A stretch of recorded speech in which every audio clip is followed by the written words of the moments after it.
yang juga penting untuk dicermati oleh semua orang adalah Undang-Undang MD3 ini kenapa diprotes sedemikian keras juga oleh KPK dan juga oleh lembaga-lembaga penegak hukum adalah karena memberikan satu hak tambahan bagi anggota dewan. Sekarang setiap anggota dewan yang hendak diperiksa oleh hukum harus memperoleh izin dari Majelis Kehormatan Dewan. Jadi kalau KPK mungkin itu tidak terkena, tetapi kalau diperiksa oleh polisi, diperiksa oleh kejaksaan, tidak bisa serta-merta bisa diperiksa, tetapi harus lewat proses pemeriksaan di Majelis Kehormatan. Ini satu kemunduran sesungguhnya. Tanggapan Anda? Kalau kemunduran atau justru berkah untuk para anggota dewan yang baru? Jangan-jangan justru senang ditepuk tangan. Ini kan satu wadah yang parlemen di mana dilindungi dalam proses undang-undang. Ada pihak yang ingin keterkaitan misalnya dalam proses berkaitan dengan hukum. Sebenarnya bisa-bisa saja, tapi jangan kalah seperti kayak memasuki rumah tanpa assalamualaikum. Jadi main masuk aja tanpa ada bilang selamat pagi, selamat malam, atau selamat sore gitu.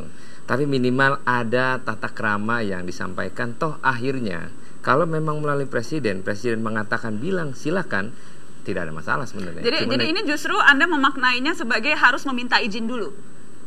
Apa bedanya tapi anggota dewan dengan rakyat biasa nggak pakai izin, bermasalah dengan polisi, berangkat ke kantor polisi? Oh iya, sama halnya karena ini kita berkaitan dengan proses di mana rumah parlemen ini. Bukan karena halnya orang biasa. Ini perlu aturan. Kita diangkat menjadi parlemen pun berdasarkan undang-undang. Jadi bukan berarti kita mau menjadi penguasa atau yang dipanggil nggak boleh, tidak. Tetap kalau ada proses hukum akan jadi Anda dipanggil, mendukung tetap pasal ini ya? Silakan. Saya pribadi mengatakan itu adalah melalui proses. Tapi yang berkaitan dengan hukum yang bersangkutan harus melalui jalur hukum yang sebenarnya. Sikap politik Anda sendiri terhadap ini? Saya termasuk yang keberatan atas pasal ini ya. Sekalipun saya tanya sama beberapa teman, kenapa? Maksudnya apa?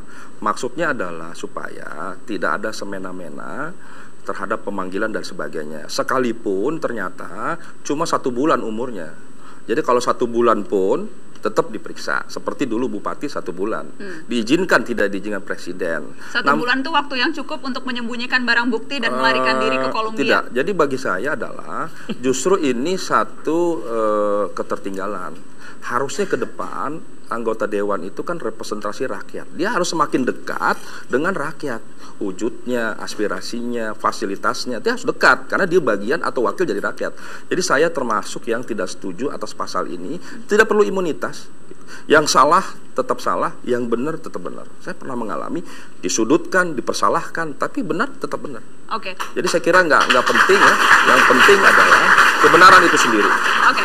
Baru sikap politik Anda terhadap ini karena ini hak tiba-tiba yang diberikan oleh anggota dewan.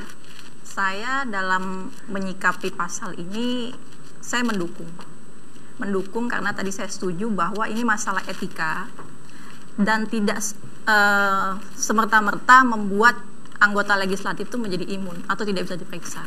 Ini kan hanya ada tahapan-tahapannya. Sedangkan lagi pula kan saat ini KPK kan sudah didukung oleh teknologi yang canggih. Mereka bisa tangkap tangan segala macam. Jadi saya pikir ya nggak masalah. Kenapa itu Anda tidak setuju, Bung Adian? Kalau ya kita kan menjunjung tinggi azas hukum yang cukup penting, yaitu kebersamaan hak di muka hukum. Apapun jabatannya, berapapun rekeningnya dan sebagainya, dia tetap sama di muka hukum tanpa keistimewaan. Ketika dibuat pasal seperti ini, wajar saja ketika rakyat di luar sana berpikir kayaknya DPR bersiap-siap berbuat jahat deh. Seperti itu. Nah, itu bagi saya tidak bagus. Kita kan harus menjadi contoh bagi rakyat. Impunitas yang diharapkan sebenarnya ketika dia sedang melaksanakan kewajibannya, ketika dia sedang turun ke lapangan dan sebagainya, ada perlindungan lebih terhadap dia. Sebatas itu. Tapi di sini kan sangat bias. Orang bisa bilang anggota DPR nyolong, nanti tidak bisa tidak ketangkap. Dalam waktu 30 hari itu harusnya kalau kita mendukung ajas undang-undang dan proses peradilan yang cepat dan sebagainya, tidak boleh nunggu 30 hari. Seketika kepolisi tahu, boleh diambil tindakan. 30 hari itu terlalu lama orang untuk bersembunyi, menghilangkan barang bukti, melarikan diri dan sebagainya. Nah, ini pasal lain yang menurut saya anti demokrasi, anti persamaan hak di muka hukum. Bahkan idealnya dia harus tampil di depan. Sebelum dipanggil, sebelum diperiksa, idealnya anggota DPR ke depan. Betul. Ketika ada kasus, katakanlah kasus Turi, semua yang merasa ada bagian di situ baru disebut-sebut, ya minta diperiksa saja. Betul. Kalau saya minta diperiksa saja untuk ini- menunjukkan bahwa kita tidak salah. Dan tidak berlindung di balik Majelis Kehormatan Dewan. Justru jangan berlindung. Nah, Kita ini berlindung pada potret- Allah saja cukup. Ini potret yang menarik. Lebih dari cukup. Apa Ini Bang Adian? potret menarik yang menunjukkan bahwa tidak ada yang permanen. Golkar bisa sepaham dengan Gerindra, Dengan Nasdem? Nasdem, Gerindra bisa sepaham dengan PD Perjuangan. Gerindra selalu sepaham untuk kepentingan rakyat.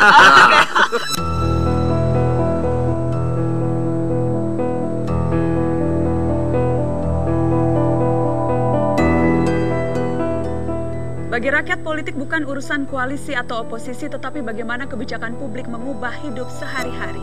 Berbicara politik sebagai debat kebijakan, bukan kasak-kusuk elit berebut kekuasaan.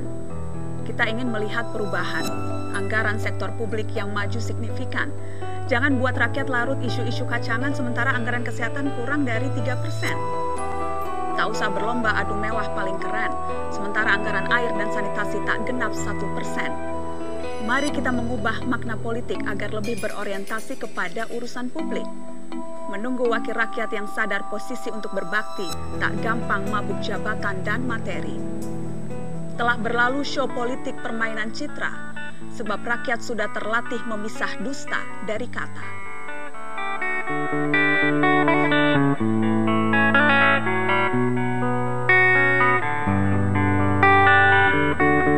Please come now, I think I'm falling, holding on to what I think is safe.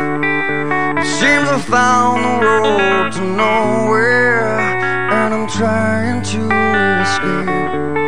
I am back when I heard thunder, but I'm down to one last breath. And will it let me say, hold me now.